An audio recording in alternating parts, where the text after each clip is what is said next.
Why did you come here? You may answer to learn how to practice meditation. But really, why do you want to learn how to practice meditation? Nothing better to do? Why did the Buddha bother to live a luxurious life, to be in the forest? Why? Yes? To end suffering? Is it the same for you? Anyone here for a holiday? Just to take a break from the mundane world? Maybe it has been too stressful, so you come here just to de-stress. If the only reason you come here is just to de-stress, probably that's the only thing that you get. Ultimately, the practice is for ending of suffering. So we need to be clear why we want to do this. If you're not clear about this, then it's easy to go in the wrong direction. Some people start off meditation with the idea of what? To get what their friends got, whatever it was. Maybe to see lights, maybe to see some strange things, maybe to be able to see ghosts, maybe to be able to see past lives. And maybe there are some meditations that could help you to do that. If that's what you want, you came to the wrong place. For me, the reason is simple. To be freer. Freer from what? Freer from suffering. I don't know if I want complete ending yet, but I do know I want to be freer. So there's a goal. However, we need also to be careful about being goal-oriented. It's okay to have a goal, but being goal-oriented is another thing. In the normal world, especially in corporate world, often it is extremely goal-orientated. And so it's very normal to have monthly targets, annual targets. Now even teachers have to have targets, right? Yeah. So once we have those targets in mind, what happens? Pressure, yes. And there is a fear of not reaching the target. So there's tension. Once the mind holds on to something, then that I need to get this, then it comes together with something else that is fear of not getting it. And so what do you end up doing? Out of fear, because fear is a default state. Any kind of default state, the mind tends to overexert, use a lot of energy. So in the mundane world too, you find people who are in a very goal-orientated environment, they tend to get very stressed out. Because that's a thing, that, always thinking that. So whatever they do is meant for that. So that's what you call goal-orientated. So while we have a goal in mind, it's also important not to be goal-orientated, because that itself is defilement. Having a goal in mind is not wrong. It's necessary. It's like you want to get somewhere, you need to know where you want to get to. Right? Let's say you want to go to KL, you don't think, I don't know, I just get in the car and drive lah, and somehow maybe I'll reach KL. That doesn't work. So now let's speak of the other side. That is, if you're not goal-orientated, what about being source-orientated? Meaning to say the causes, the conditions that are required to reach the goal. This thing needs to be taken care of. Actually, it is more important. Once you have the goal in mind, what we want to do is to cultivate the causes and conditions to reach that. When we use the word bhavana, which is best translated to English as development or cultivation. So bhavana actually means development or cultivation. Cultivate what? What do we cultivate? If we are not clear about what to cultivate, or we have wrong ideas about what to cultivate, then we cultivate the wrong things. Like for example, we spoke about concentration. If we think we need to cultivate that, then we keep pushing ourselves in that direction. Get more concentrated, get more concentrated. And some people believe that you need to cultivate more endurance, so they endure and endure and endure. I'm going to sit here for 1 hour or 2 hours no matter what. That's, someone used to call that ku chan. It's a dukkha meditation. It's a suffering meditation. So we need to be clear about what we want to cultivate. So what do we cultivate? She says wholesome states of mind. And can we be more specific about that? Simply said, we cultivate the 5 spiritual faculties. They are all necessary. Of course, it is wisdom that frees us from suffering. But in order to do that, they are all necessary. So we want to cultivate saddha, faith or confidence. And faith here does not mean only faith in the Buddha. Actually, here the confidence when it comes to the practice, it's more about self-confidence. Is it possible for me to do this? Is it possible that this way of practice actually helps me? That confidence or conviction or faith. Because without that, your practice is crippled. If you believe that, no la, I can't do it, one la, would you do it? Not likely. Yeah, your method is very good, but I don't think I can do it, lah. You won't. So ultimately, the most important thing is self-confidence. That you can do it. It's possible. If you don't have that confidence, if you have just a little bit, then you just, don't think you can really do it. Just do a little bit. Then when you meet something that didn't go the way you wanted, it's easy for the mind to be disappointed or you'll start thinking, see, cannot one. So you give up. So it's necessary. Faith is necessary. Although in the beginning, faith is quite blind. It's pretty blind faith because you don't know. This guy is so young, don't know how to teach or not. Don't know how to. Does he know what he's talking about? You won't start. So this conviction of faith, in the beginning it is blind, really. It is blind faith.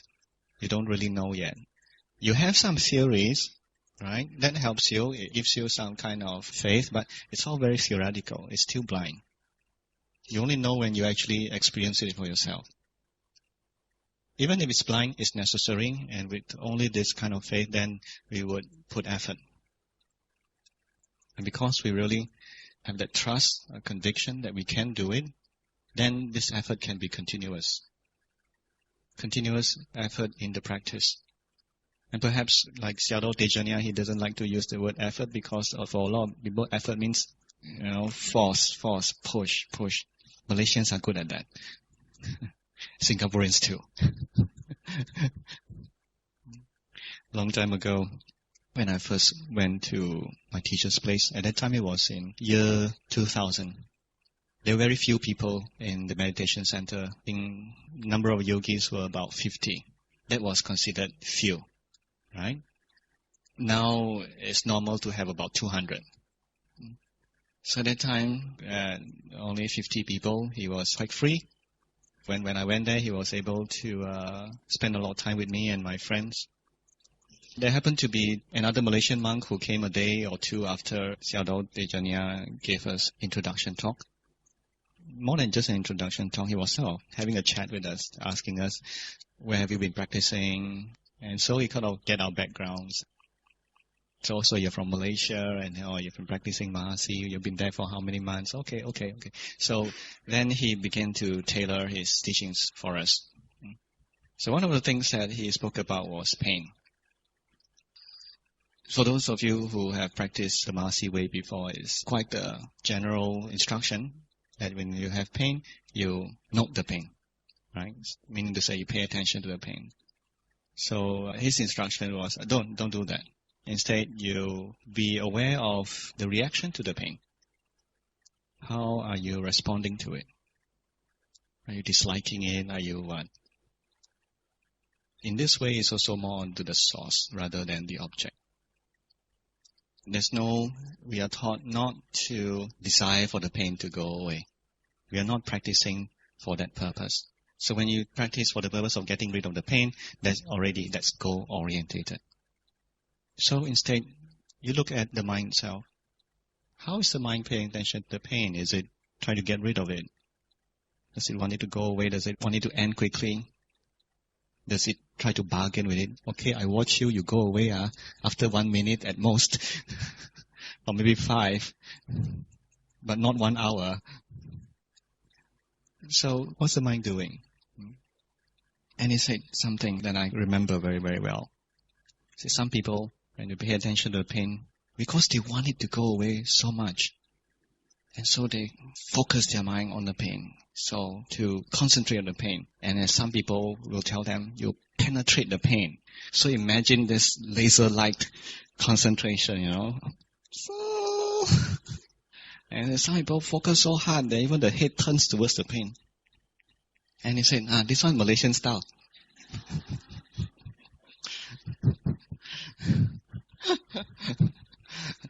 Well, my friend who was from Czech Republic, another monk, he didn't appreciate the joke very much. But me and the other Malaysian monk, we laughed very loud.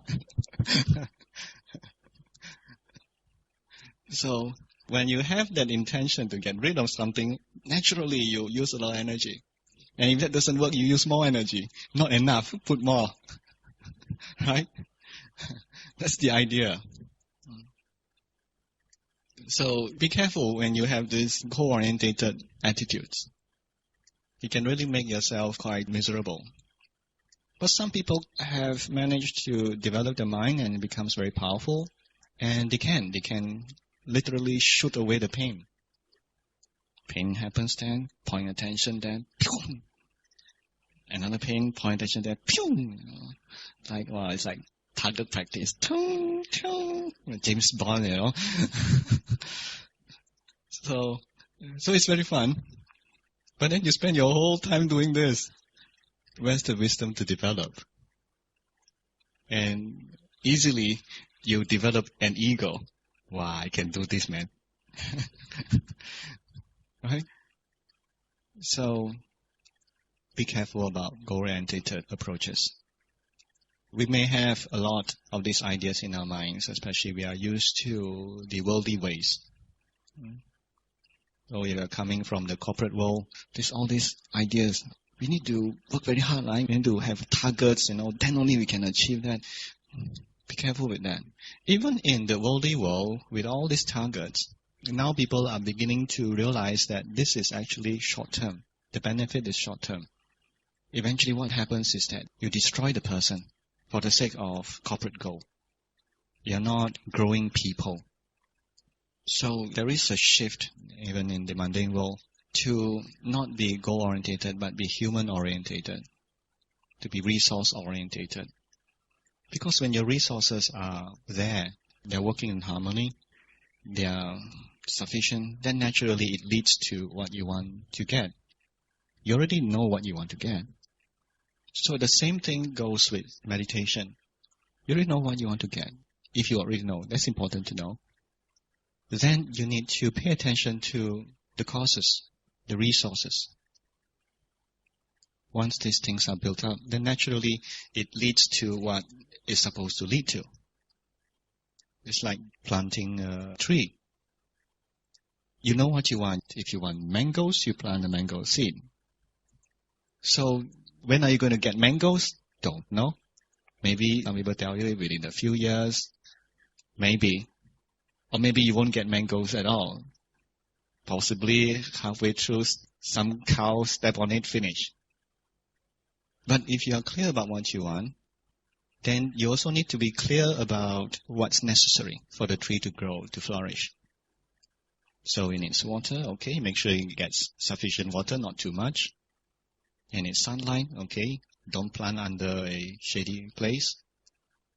It needs a good soil, make sure the soil is good enough. It needs protection so that no cow or anything come to crush it. It needs to be protected. So you do what's necessary. And the rest is up to the mango tree. That's not your job. When are you going to get insights, wisdom, freedom from suffering? That's not your job. When causes and conditions are sufficient, that happens. Okay? This is very important to understand. Because if you are trying hard to get rid of suffering, what you do is you forget about these fundamentals. So you do strange things like getting absorbed. So when I'm absorbed, I feel so blissful. No suffering. Yes, for as long as you can stay there. Eventually, you have to come back to the normal world and it's back to the same thing. Someone was telling me, one of you, who didn't want to open the eyes. So why not? So eventually it was revealed. No, you open your eyes, you see all those things that you don't want to see, so suffering and all that. Okay, now I understand. Meditation is not escapism. Some people say it is, and that is a valid criticism for some people because they are meditating to escape. That's true. But true Buddhist meditation is not. It's not about escaping. Some people say you become a monk to escape from suffering. That's true. For many people, yes, I agree. Perhaps to some extent, me too.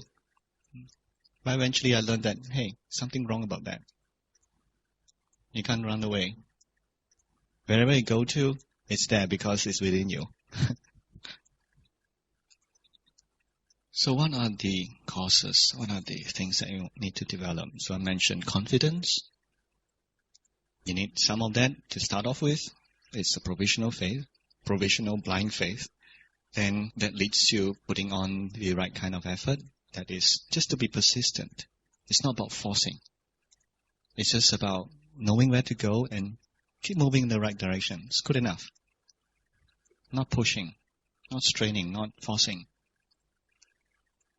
And as you put in the right effort to be aware, then sati becomes stronger. The meaning of the word sati is often translated as mindfulness. Mindfulness is a word that is so differently understood by different people in different places. But literally the word sati means remembering. So if you are continuously practicing satipatthana, that is continuously practicing awareness, then the remembering becomes stronger and stronger.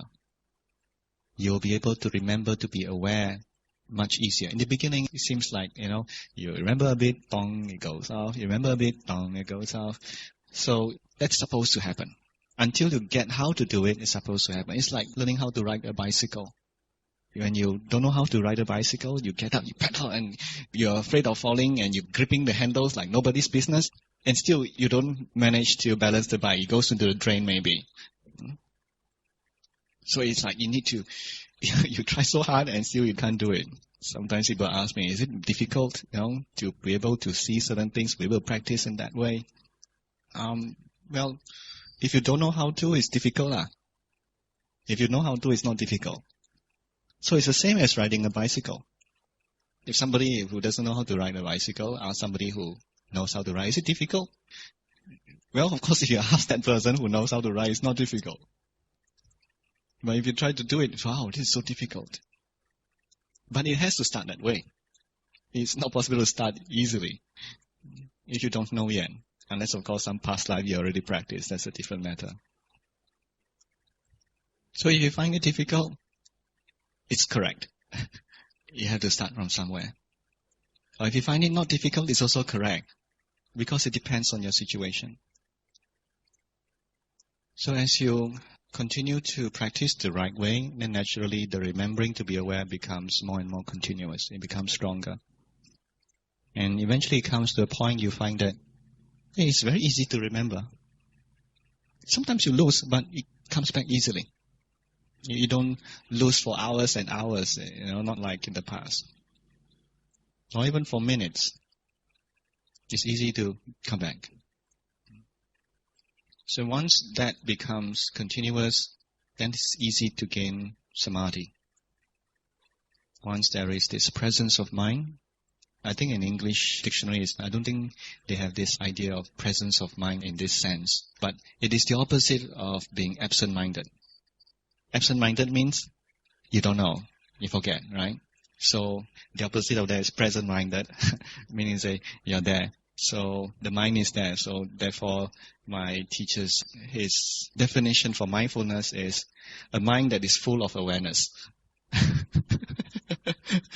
His English not that good, but seems really good. This definition is fully aware and he can remember very well. So once that happens, it's easy for the mind to become more and more settled. You're aware of what the mind is doing. And because you're aware of what the mind is doing, it doesn't do more of what is not useful, not beneficial. It knows, oh, okay, hey, this person want to talk so much. Okay, not a good idea to stay here. You start to know these things. Or maybe you start to know, hey, how come when I get to the toilet, I tend to forget? Something there. I won't tell you, you figure out yourself if you forget in the toilet often. Or maybe it's in eating. Then you start to notice more and more. You also notice the reason why you miss remembering to be aware.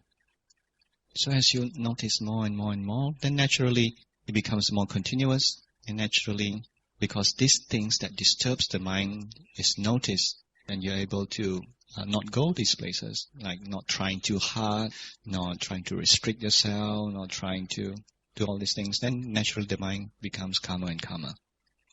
It becomes more and more composed, more collected, not all over the place. So when that happens, the mind becomes clear, and it's easy to see things as they are. And that is wisdom. So once you start to see things as they are, then it's a very different kind of seeing compared to the normal conceptual seeing. Once you start to see things as they are, then naturally you have the faith. Wow, actually works, man. So you have that faith, so it comes back. It takes a full circle. There's more confidence. Wow, this is really true. And wow, I can actually do this. It's possible. And so, in that situation, it's possible to put in too much effort. Wow, you get very, very excited, wow, I can do this. And then you put a lot of effort. And then that's where you set your balance off. Or sometimes people get to understand certain things, get some wisdom, get to see certain things. They start to become lax. I got it already. Can relax already. And then you also, balance also go off. Normal, very normal. And it goes here, it goes there. So it's like my teacher say, a little bit of wisdom come, the defilements come and boing, hit you down. But that can't be helped. It happens usually anyway.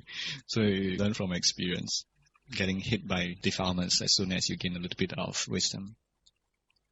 But anyhow, you keep going. You keep examining, you keep checking. And that examining and checking, that's what we call Dhamma Vichaya, Dhamma investigation. It means checking what's happening in the mind. So with that, the practice becomes smoother and smoother. Faith becomes stronger.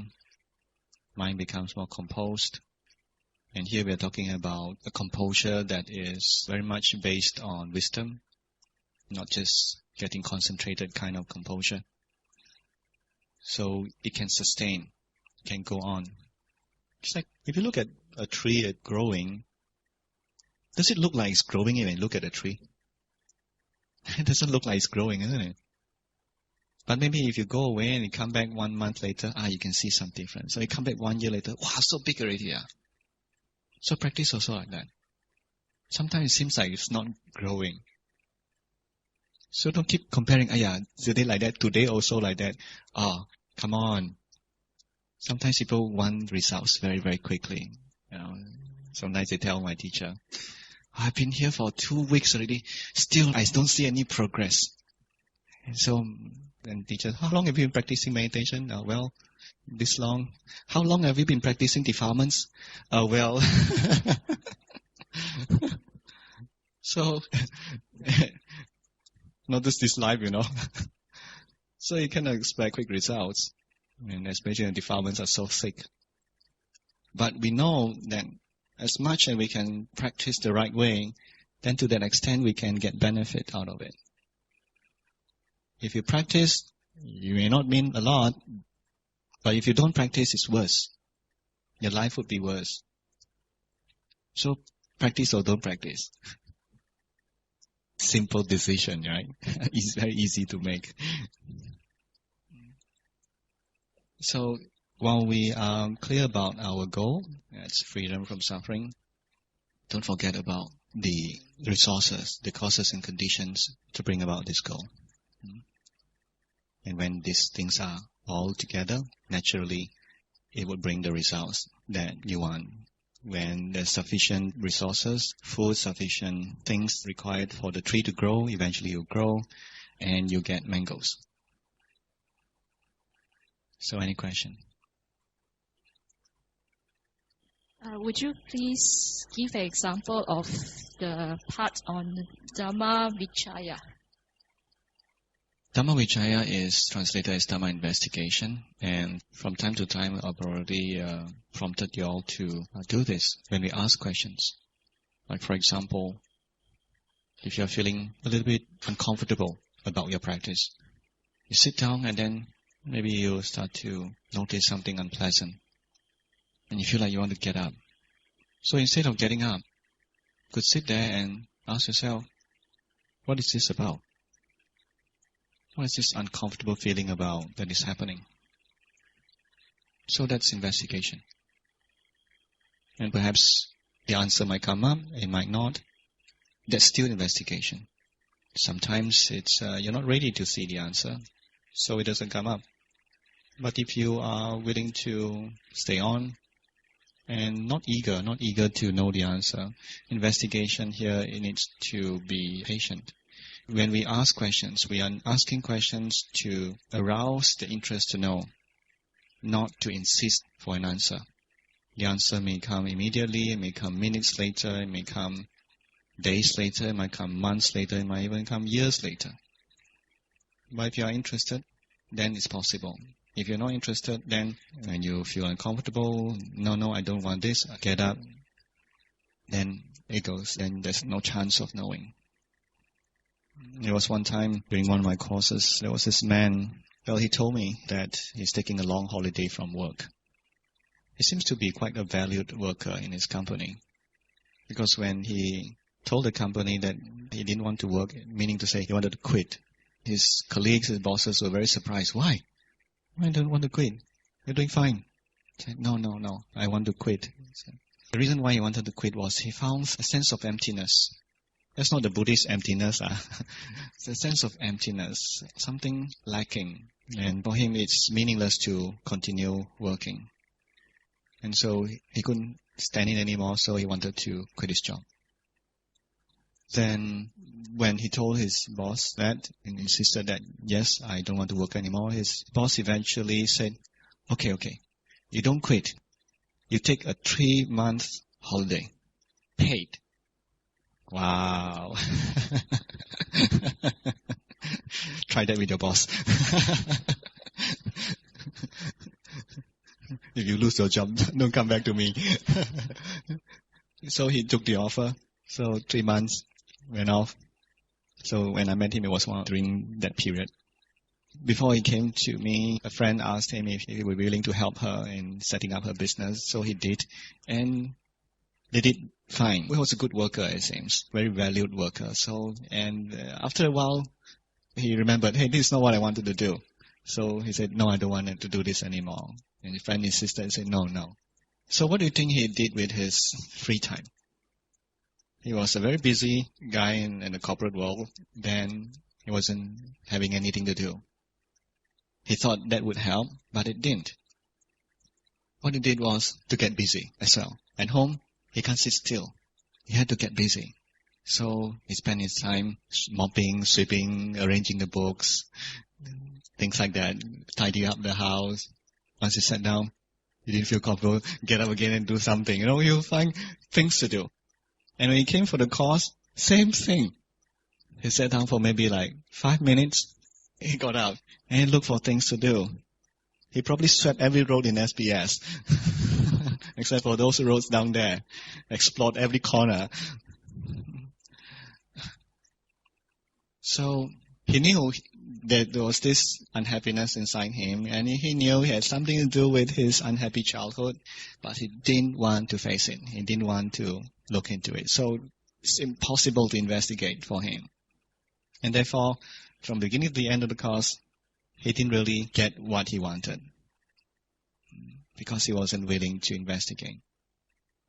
To be able to investigate, you have to face. To be able to face, you need to be able to acknowledge, to recognize and take things as it is. Right now, it's not comfortable, but it is like this. Yes. Yeah, please allow me to check for understanding. Regarding this Dhamma Vichaya. Like just now during lunch, I saw Tauyuba. So my hand went in, I ducked in and straight away I saw Loba in my mind. I said, I better pull back a little bit and say, hey, behave. Then I took 3 pieces and I put it a bit at the kwa. Is that... He said Loba, not Loba. Loba. Loba, just now. I saw my greed coming out, Yeah, a big Loba. Okay, then. Is that it? Or it should be something where I got to sit down and ponder, or after lunch go back and evaluate myself and all things? All right. Good question. Now, if your mind is watching and is interested to know what is happening, to some extent this investigative mind is already there. So now it's possible to notice this. Right? It is in the lookout. So now when you notice that, you continue to watch it to understand what is loba. What is greed? What is the nature of greed? Now when there is greed, what happens in the body? And what is greed? What is greed? What's the nature of greed? Sometimes you say, I feel greedy. It's not really noticing the greed itself. It's just that it's some kind of sensation in the body when you feel greedy. It feels like very excited and all that. Right? Some kind of tension. That's not greed itself. That's a physical sensation. So you just watch around it, look around it. What's this phenomena? Now, Dhamma investigation is not trying to figure things out. It's a different investigation than the normal kind of investigation. It's not about trying to figure things out. If you try to figure things out, then you can go, you can get pretty messed up. Especially when you're trying to solve a problem, so you try to figure out, you think that you can beat down this problem by your ability to investigate or evaluate. Dhamma investigation is investigating into things that are already there. All the stuff, like for example, how the body feels, and what's the mind doing, what are the causes for this greed, all these things are happening. They're already there. Or at least you know that they have happened. It is not about trying to figure things out. So it's different. If you can see it, you see it. You can't see it, you don't see it. When you ask questions, it is prompting the mind to see what it doesn't see, but whether you see it or not, that's another thing. Let's say this is our scope of awareness. This is this large. Right? Of course, the mind is not something physical, but I'm trying to physicalize it to explain. When this is as much as we can see, and like for example there's greed, and the cause of greed is outside of our field of awareness, then we don't see it. But when we ask the question, we are prompting the mind to look, to scan, to go beyond what it can normally see. And maybe scan and go, then it can see the connection, the link. So when we do this investigation, it also helps to expand this field of awareness. When we meditate, when allow the mind to settle, become composed, it also expands the field of awareness. And sometimes it expands to areas that you have buried, things that you don't want to see in the past. It goes there. And if you, no, I don't want to go there, what happens is that your field of awareness becomes smaller again. Right? Because you're afraid to see that. When we are afraid of suffering, what we tend to do is to restrict the mind so that we don't see so much. It's like if you're watching a horror movie, ghost coming already. You close your eyes, you don't want to see, although you paid money to see it. So this act of not wanting to see, it happens all the time. Sometimes certain things happen within you. No, I don't want to see this. One time I remember I was practicing in Myanmar. I remember walking at the hall and looking around a bit, noticing people sitting. And the thought arose that I was a much better meditator than these guys. Right? So then I noticed, pride. As soon as I noticed the pride, it quickly turned to shame. It's like, how come I can be so proud one? It quickly, immediately, from pride to shame. Right? And then as soon as shame arose, shame is quite uncomfortable, isn't it? Yeah. So the mind quickly turned away, and I don't want to look at this one. Then I also noticed that, no, that's not the way. Turn back, look. Right. So, look, and then as I noticed the sense of shame and remembering all instructions to take it as just nature, then it becomes comfortable. It becomes okay to feel the shame, to have that happening. Then continuing to look at shame, just wanting to know what is it all about. What is this feeling of shame? At that time, of course, the thoughts were there, but this sensation that comes up, feeling of shame that comes up, it's pretty strong, pretty unpleasant. So just continue to watch it. I didn't do much of investigation then, but was interested not into the cause, but was interested to learn how to be with unpleasant experiences. So as I watched that, what I remembered was the shame began to feel okay. Once the mind was okay with the shame, the shameful feeling subsided and grew less and less. And the interesting thing is, as the shame grew less, the power of awareness, the strength of awareness went up. And to the point, almost I can't notice anymore. The shame was too little to detect, or maybe it's really not there. But the awareness became very, very large. It became huge. It expanded, and it grew on and on. Say, wow, it was great. That very unpleasant, very defiled state of mind could be turned opposite, just like that. So don't be afraid of defilements. If you have the right attitude, you can't go wrong. You can't go wrong. Of course, there are times when you're not able to face it. Then, of course, it's a good idea to bring your attention elsewhere. But before you do that, try and see. Maybe this time you can manage to know this much, or get comfortable with it this much. And next time, maybe a little bit more, then a little bit more. Eventually, it comes to a point where, hey, you can see that unhappy feelings, defilements, and all that, they're not that bad. They're not that bad. They are quite harmless. But when we are weak, when the wisdom is weak, they look huge. They're like monsters. But when your wisdom is great, then they don't look so big. So it's relative. But in any case, we got to start somewhere. If your wisdom is this much, you got to start from that much.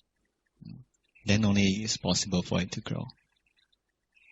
I'm not sure about this greed. Lunch, I saw the pork. The pork, okay? That's my favorite food, pork. I want to dig in, but then the thing is, the thoughts come very fast, decision very fast. But I was observing it. It says, okay, people says that fat is not good. Can die of heart attack. So at that moment, I decided to think, I like fat, ma. So I scoop. So, but the thing is, there was no aversion or greed there. So when I went to the table, I ate. The taste of it, that is nice. But after eating, there was no urge to take more. It's just the nice tasting there. Recognizing that. Recognizing, and it tasted nice, that's all. Mm-hmm. So it's greed. There is a subtle form of greed there. Very subtle. It is not enough to motivate you to take more. But there is a very subtle form of greed there. It is not very strong. My teacher said this, like say pain. Let's take the opposite thing. When the mind sees pain as it is, when there's no aversion towards pain, it doesn't feel painful. It can feel hard. It can feel hot. It can feel whatever. You can notice the vibration. You notice the pulling and whatever. But it doesn't feel painful. But it is pain. But it doesn't feel painful. All the sensations are there. So in the same case, without greed, when you taste something, there is no enjoyment of it. There's no enjoyment of it. And talk about these things, when there is no greed, you don't enjoy it. Some people, I don't want that. If I get enlightened, I'm not going to enjoy things. When I first practiced with my teacher in year 2000, knowing that I had practiced before in other places, at one time he asked me to watch eagerness to eat.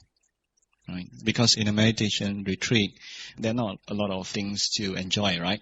Yeah, no TV, no music, no dancing, no. So the most exciting thing in the retreat is the food. Probably, for a lot of people, that's the most exciting thing, the highlight of the day. So therefore, if you find yourself, maybe normally you're not so crazy about food, but how come when you come to read so crazy about food? It's normal, because desire is there. Right? Now that you've narrowed down the things that you can enjoy, so all the desire goes there. So it was very obvious, the eagerness to eat. My teacher told me. So when you sit down, don't eat yet. Watch your eagerness first. Let's say eagerness to eat is can be from 0 points to 10 points. And let's say at that moment your desire is 5 points or 6 points. So you watch the eagerness to eat. And as you watch it, you see that it becomes less and less. So maybe from 5 it becomes 4, and 3, and 2. Even when it's 2 or even 1, don't eat yet. Keep watching, hearing that instruction. A lot of times I tried. It's like something like this: 5, 4, 3. Getting less already. Then you get kanchong, going to get to eat already. So it goes back up. It's like playing a computer game, So this computer game is you win when you have become composed. So I continue watching, it becomes less and less and less. Sometimes when it comes to 2 and 1, although I don't get very excited, it doesn't go up. But it doesn't go any less, wait and wait and wait. Okay, enough, eat. Give up. So there was one time, I remember very well, it went down 3, 2, 1, and 0. I saw the food, and there was no eagerness to eat. So, how to eat? No desire, no eagerness, that the greed was not there. How to eat? It wasn't a problem. As soon as that happened, while I was contemplating, so how do I eat?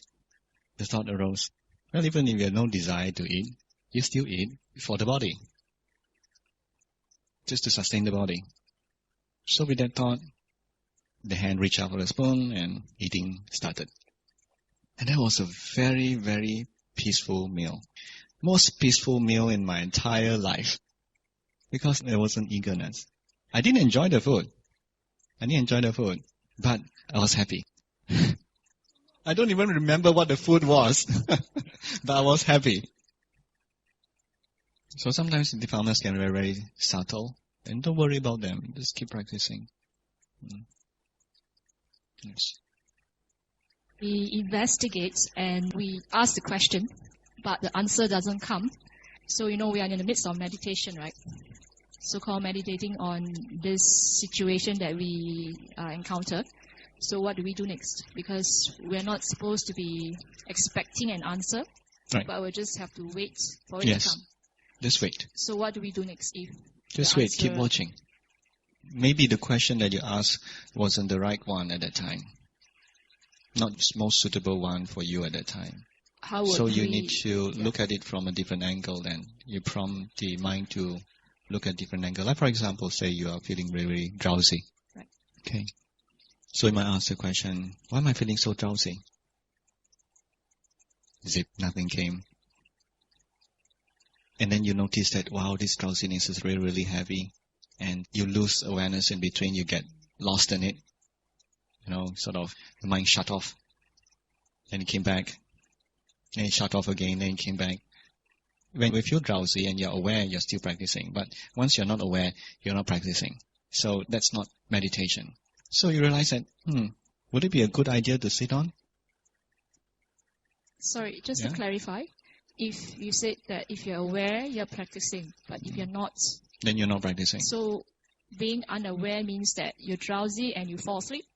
Whatever it is, it could be you fall asleep or you get lost in thoughts. Before you fall asleep or get lost in thoughts, you recognize that you're drowsy, you ask the question, you don't get an answer, and then you get into your drowsiness and it just ends there, as in maybe you fall asleep. So does that mean that you're no longer meditating? It stops there. If you fall asleep, then of course being asleep is not meditation. That's obvious, right? Right. Yeah. So if you find yourself getting into states where you are not meditating, then you need to use your wisdom to check, to ask now what would be the right thing to do at this moment. To continue to sit on, would that be the best thing to do? Maybe to get up, maybe to go and wash the face. Sometimes the awareness comes on and off, it's not on all the time, right? And so if that happens, you just allow it to be like that? So you will have to check and see what's the best thing to do at that time. Okay, and that's still Dhamma Vichaya. When you are trying to find out what's the best thing to do, it's some kind of investigation too. What's the best thing to do at this moment? Is it a good idea to sit on, or is it a good idea to get up? Okay, that sounds more like you come to a point where you need to make a decision, right? It's not so much of continuing to investigate why we are feeling drowsy. Of course, when you ask this question, you might come to a conclusion that, wow, it's not a good idea to sit on, and you get up. Yep. Okay, thanks. So I think that's enough for now.